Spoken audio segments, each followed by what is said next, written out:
Hello everyone, आप सभी का स्वागत है आइडियल क्लासेस के ऑनलाइन प्लेटफॉर्म पर। और आज की क्लास में हम उत्तर प्रदेश जो लेखपाल भर्ती है उससे संबंधित जो जानकारी लेकर आए हैं। इसमें हम जो ऑफिशियल जो सिलेबस जारी किया है यूपी ट्रिपल एससी ने, तो उस पर बात करेंगे। इसके अलावा यानी जो एग्ज़ाम है उसमें कौन कौन से टॉपिक जो हैं वो हमारे लिए अति महत्वपूर्ण रहेंगे, उन विषयों पर भी हम चर्चा करेंगे। इसके अलावा ये समझने का प्रयास करेंगे कि जो निगेटिव मार्किंग है वो कितनी रहने वाली है। इसी के साथ साथ यानी जो कट ऑफ की भी बात करेंगे, जो पैट है उसकी कट ऑफ क्या होगी, इस पे भी विषय पे बात करेंगे। यानी किस आधार पर यानी लेखपाल की जो भर्ती आएगी उसमें कौन कौन से कैंडिडेट जो है वो फॉर्म अप्लाई कर सकते हैं और कौन कौन से नहीं कर सकते हैं। तो सबसे पहली चीज़ तो अगर मैं बात करूं इसकी क्वालिफिकेशन की, तो एक चीज़ आप हमेशा ध्यान रखना कि अभी जो हमारा यूपी ट्रिपल एससी जिसका पैट एग्जाम हुआ था, प्रीलिम्स एलिजिबिलिटी टेस्ट, ठीक है, इसके अंदर क्या था, आप एक चीज समझो जरा। पैट में, इसमें पैट में जो क्वालिफिकेशन मांगी गई थी वो क्या थी, ये जो लेवल था यानी जो 10वीं पास थे वो भी भर सकते थे। यानी जो लेवल था वो क्या था, यानी मिनिमम जो क्वालिफिकेशन थी वो 10th पास थी, ठीक है, यही थी। तो इसमें 10th पास स्टूडेंट भी होंगे, कुछ स्टूडेंट यानी जो ज़्यादातर 10th+2 वाले भी होंगे। इसके अलावा कुछ यानी ग्रेजुएट भी होंगे और कुछ पोस्ट ग्रेजुएट भी होंगे। जाहिर सी बात है, ग्रेजुएट कैंडिडेट भी होंगे और कुछ पोस्ट ग्रेजुएट भी होंगे। अगर हम बात करें तो जो 10th पास वाले जो कैंडिडेट हैं जिन्होंने पैट क्वालिफाई भी किया, भले ही उसके चाहे 90% हो या कुछ भी हो, लेकिन जो यूपी लेखपाल की भर्ती आने वाली है उसमें जो 10th पास वाले कैंडिडेट हैं वो पैट क्वालिफाई होने के बाद भी फॉर्म नहीं फिल कर सकते हैं, क्योंकि जो मिनिमम क्वालिफिकेशन है यूपी लेखपाल की वो क्या है, 12th क्लास है। तो यहाँ पर जो कैंडिडेट रहेंगे वो 12th क्लास, ग्रेजुएट और पोस्ट ग्रेजुएट यानी 12th से ऊपर वाले जो भी स्टूडेंट होंगे, कैंडिडेट होंगे, वो अप्लाई करेंगे। ठीक है, अभी तक हमने क्या किया, जो पैट है उसकी कोई कट ऑफ डिसाइड नहीं की, ना ही कोई ऑफिशियल बताया गया कि कट ऑफ लगेगी इस पर या मिनिमम क्वालिफाइंग मार्क्स रखे जाएंगे।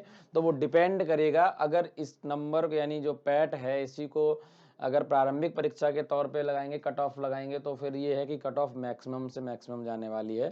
ठीक है, आप 80-85 तक आंकड़ा लगा सकते हैं, या 75 से नीचे तो कोई फिर चांस बनता नहीं है।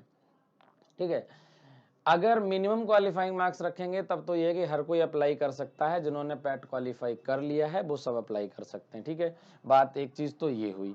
अब इम्पोर्टेंट चीज़ ये है कि जब भी देखो हम किसी भी एग्ज़ाम को फेस करेंगे तो उससे सबसे पहली चीज़ हमारे लिए इम्पोर्टेंट ये होता है कि उसका सिलेबस क्या है। और जाहिर सी बात है, क्योंकि आप यानी कैंडिडेट हैं, तो कैंडिडेट का मतलब ये क्या हुआ कि क्योंकि आप कंपटीशन में आ चुके हैं तो एक कॉम्पिटिटर हैं, और कॉम्पिटिटर का एक खासियत ये होती है कि एक तरह से आप योद्धा हैं।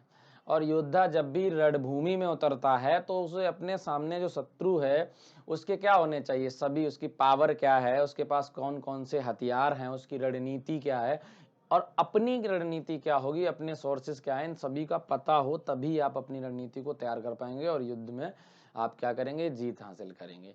यहाँ आप कोई युद्ध तो लड़ना नहीं है, यहाँ क्या करना है, आपको एग्जाम को फाइट करना है और आपका सबसे बड़ा शत्रु ही यही है एग्जाम, और उसके जो सोर्सेज हैं, उसके जो पावर है वो है उसका सिलेबस।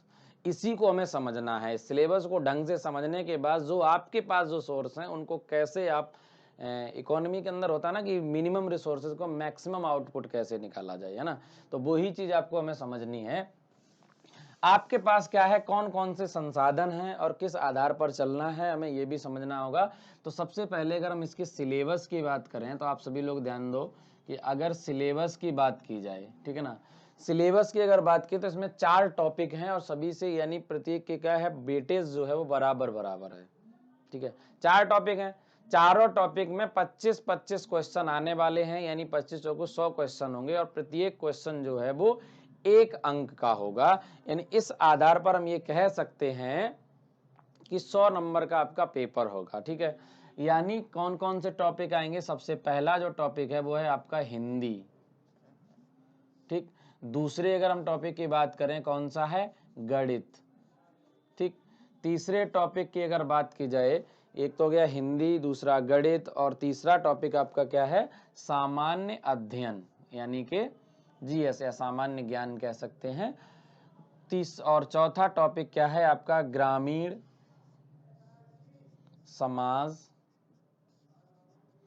एवं विकास, ग्रामीण समाज एवं विकास, यानी ये 4 टॉपिक जो हैं वो आपके सिलेबस का मुख्य भाग हैं, यानी ये पार्ट हैं चारों। अब इनमें कितने क्वेश्चन आएंगे, तो प्रत्येक से अगर हम क्वेश्चन की बात करेंगे कि यानी प्रत्येक टॉपिक से कितने कितने क्वेश्चन आएंगे, तो आप सभी लोग ध्यान देंगे नंबर ऑफ क्वेश्चन की अगर बात की जाए, नंबर ऑफ क्वेश्चंस, तो कितने आएंगे, हिंदी के भी 25 क्वेश्चन होंगे, गणित के भी 25 होंगे, सामान्य अध्ययन के भी 25 होंगे, और ग्रामीण विकास यानी समाज एवं विकास इससे भी 25 क्वेश्चन आएंगे।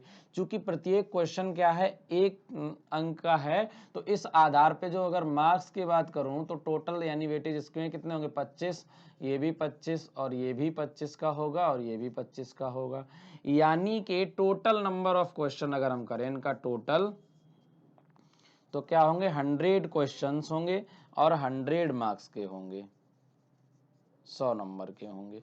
ठीक है, बात समझ आ रही है? बहुत छोटी सी नॉर्मल सी चीज है, यानी 100 क्वेश्चन होंगे और 100 ही मार्क्स का ये पेपर होने वाला है। ठीक है, अब इसमें समझने की पॉइंट ये है कि देखो हर कोई, अगर मैं बात करूं 2 टॉपिक पे, जो हिंदी है, हिंदी का बहुत ही लिमिटेड सिलेबस दिया आयोग ने। ठीक है, मैं आपको टेलीग्राम चैनल पे पीडीएफ भी प्रोवाइड कर दूंगा, आप टेलीग्राम चैनल को ज्वाइन करना, तो आपको यहाँ पर वो ऑफिशियल जो सिलेबस है ये आपको मिल जाएगा। ठीक है, इसमें एक एक टॉपिक दिया हुआ है, और इस टॉपिक जो ये सिलेबस है वो यूपी ट्रिपल एससी सॉरी उसने जारी किया था 3 दिसंबर को। ठीक है ना, तो उसी के आधार पर हम इस सिलेबस पे चर्चा कर रहे हैं। तो यहाँ पर देखो हिंदी जो है ये वाला, यानी हिंदी और गणित, ये मैक्सिमम स्टूडेंट जो है वो पूरा करके आएंगे, यानी मैक्सिमम करके आएंगे, और ये जितना ज्यादा पार्ट है, यानी 25 में 25 ऐसे बहुत से स्टूडेंट होंगे जो 25 में 25 क्वेश्चन आराम से कर लेंगे और हिंदी में भी कर लेंगे। यहाँ पर सबसे ज्यादा अगर हमें जो कट ऑफ के अंदर लाएगा, यानी जो सिलेक्शन दिलाने वाले टॉपिक हैं, वो हैं ये, एक तो सामान्य ज्ञान, दूसरा ग्रामीण समाज। सामान्य ज्ञान एवं ग्रामीण समाज ये दोनों ही टॉपिक आपके लिए बहुत महत्वपूर्ण होंगे। जिस कैंडिडेट ने इन टॉपिक्स पे अगर अपनी पकड़ मजबूत कर ली, तो आप समझ लीजिए उसका कि सिलेक्शन जो है वो 100% श्योर है। ठीक है, बहुत इंपॉर्टेंट है ये दोनों ही टॉपिक। ये खेल कैसे करेंगे, देखो हिंदी में क्या करते हैं, मैक्सिमम स्टूडेंट जो है वो 20+ और 24+ भी, यानी कुछ तो 25 भी बहुत सारे स्टूडेंट लेकर आएंगे, गणित में भी 25 लेकर आ जाएंगे। लेकिन सामान्य ज्ञान और ग्रामीण समाज एवं विकास ये 2 टॉपिक ऐसे हैं जहां पर मार्क्स जो है वो कम से कम हो जाते हैं। जिस स्टूडेंट ने इन एरियाज में क्या कर लिया, अगर 20 का आंकड़ा पार कर लिया या 20 के आंकड़े को छू लिया, तो उसका सिलेक्शन 100% है, आराम से हो जाएगा, ये तय है, बहुत आसानी से हो जाएगा।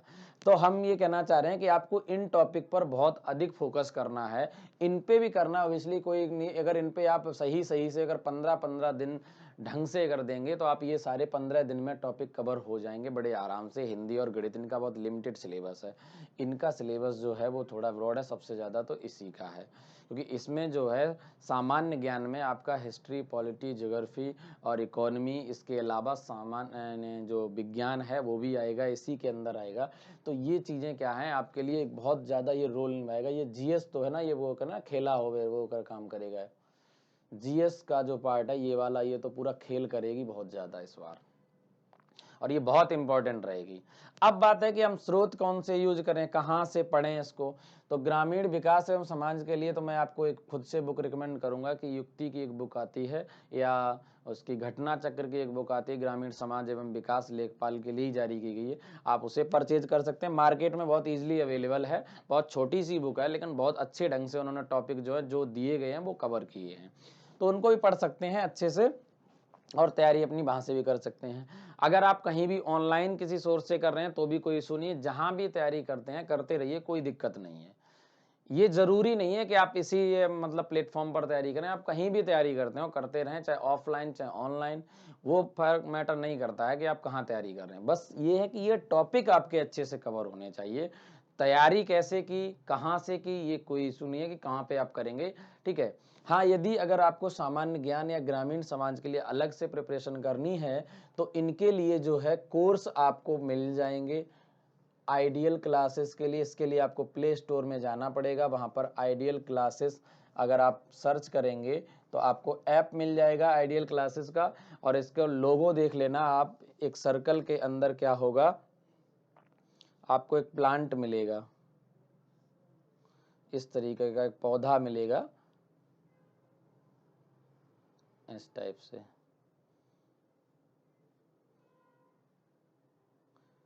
तो वो आइडियल क्लासेस का ग्रीन कलर इसका होगा, तो आप उसे देख के इंस्टॉल करें ऐप को। इसके अलावा ये आइडियल क्लासेस के जो व्हाट्सअप चैनल है, व्हाट्सअप है, ग्रुप है, उसमें भी आप हमें क्या कर सकते हैं, मैसेज भेज सकते हैं व्हाट्सअप नंबर पे। तो वहाँ से आपको लिंक मिल जाएगी, डिस्क्रिप्शन बॉक्स में भी लिंक दी गई है, वहाँ से ऐप इंस्टॉल करके। और कोर्स जो है वो मिनिमम फीस जो है वो अभी की गई है, इसकी फीस जो है वो जनवरी से हो सकता है इंक्रीज भी हो जाए, तो आप इसे परचेज कर सकते हैं और वहाँ से अपनी तैयारी कर सकते हैं। इसके अलावा यूपी लेखपाल के लिए भी स्पेशल कोर्स जो है वो पब्लिश किया गया, वहाँ भी क्लासेस, लाइव क्लासेस आपको मिलेंगी। और फीस जो है वो वन टाइम पेमेंट होती है, मैं आपको पहले ही बता दूं, 500 या 600 रुपये जो भी हो, ये जो पेमेंट होती है वो वन टाइम पेमेंट है, ये बार बार पे नहीं करनी है। कंप्लीट कोर्स की फीस होती है, कंप्लीट कोर्स की ये फीस होती है।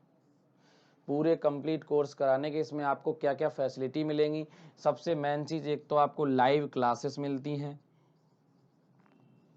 लाइव क्लासेस मिलती हैं, कुछ क्लासेस रिकॉर्डेड भी मिलती हैं कभी अगर लाइव क्लास नहीं। इसके अलावा जो लाइव क्लास चली किसी भी टाइम, अगर मान लीजिए आपने को क्लास अटेंड नहीं कर पाए हैं, कई बार क्या होता है कि आप फंक्शन में जा रहे हैं या कोई इमरजेंसी आ गई है उसमें जा रहे हैं, तो ऐसे टाइम पे आप क्लास अटेंड नहीं कर पाते हैं, तो लाइव क्लास के बाद आपको वही class 24 hours, with in 24 hours में क्या हो जाएगी, अवेलेबल हो जाती है। फिर उस क्लास को आप जब चाहें, किसी भी टाइम, कहीं भी और कितनी भी बार देख सकते हैं उस क्लास को, कोई इशू नहीं है, ठीक है। दूसरी चीज़ है कि जो भी सपोर्ट मटेरियल होता है, स्टडी मटेरियल, वो आपको पीडीएफ फॉर्मेट में मिल जाता है, पीडीएफ नोट्स प्रोवाइड कर दिए जाते हैं, इसका भी कोई भी चार्ज नहीं मिल लगता है आपसे।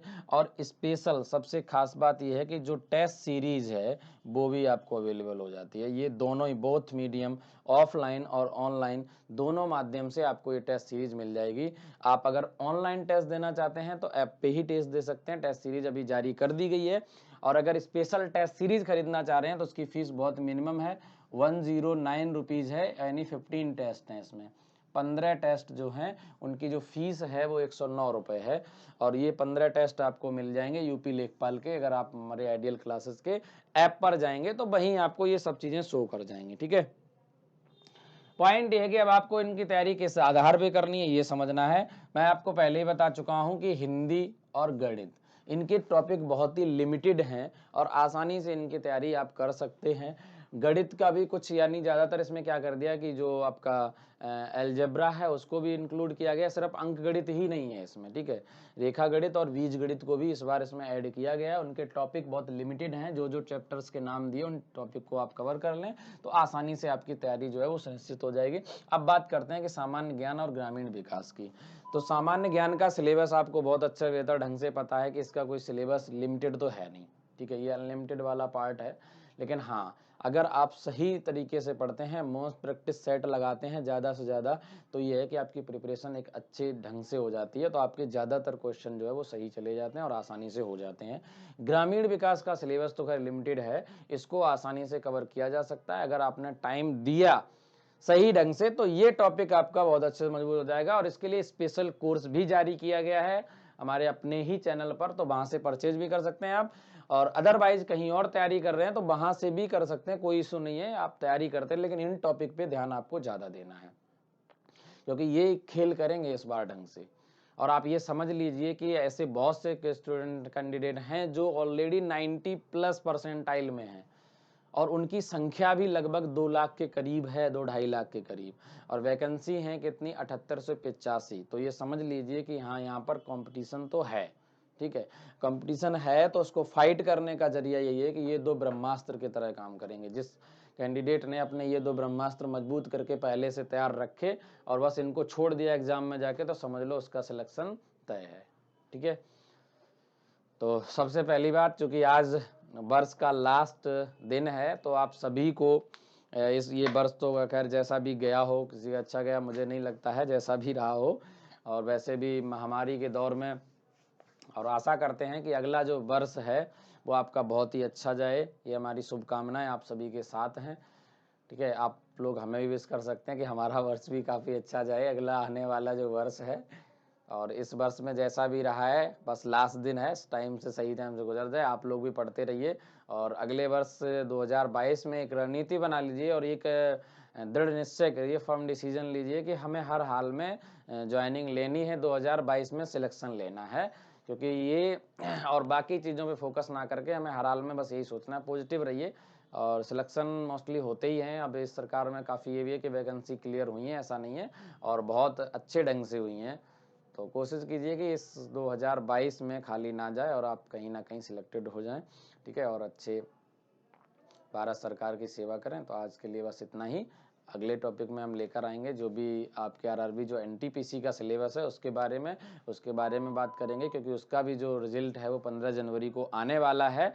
और उसका कोर्स भी हमने क्या किया, आरआरबी जो एनटीपीसी है सेकंड स्टेज का कोर्स वो पब्लिश हो चुका है, तो आप वो भी परचेज कर सकते हैं। आप एक बार जरूर आइडियल क्लासेस का ऐप इंस्टॉल करके स्टोर में जाएं, स्टोर में जाके जो कोर्सेज दिए गए हैं उनको जरूर देखें, डेमो क्लास जरूर लें वहाँ पर, ताकि आपको एक अनुमान लगे कि हाँ किस आधार पर आपको तैयारी करनी है। ठीक है, तो आज के क्लास में बस इतना ही।